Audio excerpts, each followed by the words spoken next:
I'm not talking about any of that jazz Okay, today. good. Because look at this. We're still looking at Beautiful. snow. Beach Mountain, just seeing some clouds off in the distance. Beautiful blue skies. Nothing severe about today. We did have some dense fog. That was out and about. But look at this. Monroe, the government center. Look at picture perfect Carolina blues. Good to see you. You have high temperatures also reaching the lower 70s. It hasn't been too bad the last couple of afternoons, but the mornings have been super foggy. Today is a little bit better than the last couple of mornings and afternoons because we're already seeing some areas of blue sky. It was the last couple of days, it was still pretty cloudy at this point. So that shows that we're going to have a little bit more sunshine than we otherwise have seen the last 2 days. Wednesday, Thursday, Friday, all those lows are going to be in the lower to the mid 50s.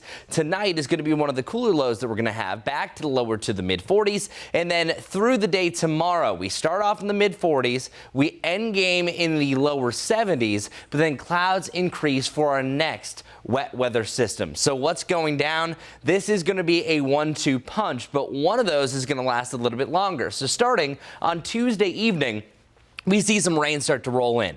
Once rain starts on Wednesday morning, it realistically is not going to stop. Some areas will see hours of rain up to 12 hours. Others will see some breaks in between. It depends where you are, but this is pretty close to a washout status on Wednesday. Meanwhile, another slow-moving system is going to bring widespread rain on Friday night, most of the day on Saturday, ending likely on Saturday night. Now, I think it's a secondary event that I'm a little bit more concerned about because this first one will be like primer. The second one is really going to fuel the tape as far as maybe seeing some flood potential. So we'll keep a closer eye on that. In the meantime, we're just waiting for the clouds to move in, not looking at any rain. We do have a system further off towards the east. We'll be right in between systems on Tuesday. As I mentioned, clouds increase. Here's the first signs of rain. I think it's late in the evening that you might have a few light rain showers. Moisture starts to move in, maybe some areas of drizzle. But then here's the main batch of precipitation. Once you get to about 4 to 8 o'clock, that's where we fill in the gaps. Pretty much everyone is seeing rain at that point.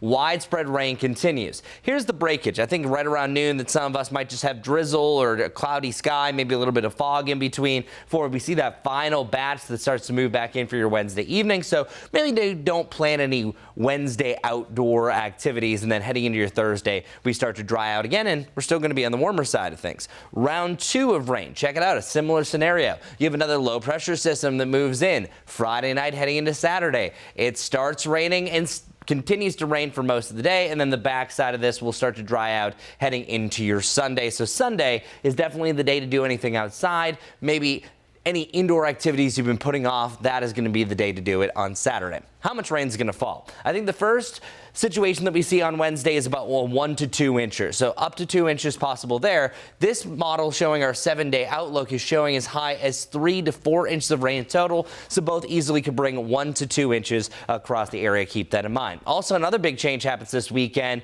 We are springing forward the start of daylight saving time. I know it's only adding an hour or moving an hour forward, but just letting you know, come next Monday, our sunrise time's at 7:38, our sunset time's at 7:28. Loving that sunset time. Our Guy Roofing 7-day forecast shows that the warmest days of the week are today, tomorrow, and Thursday. After that, a mix of the 60s through the weekend.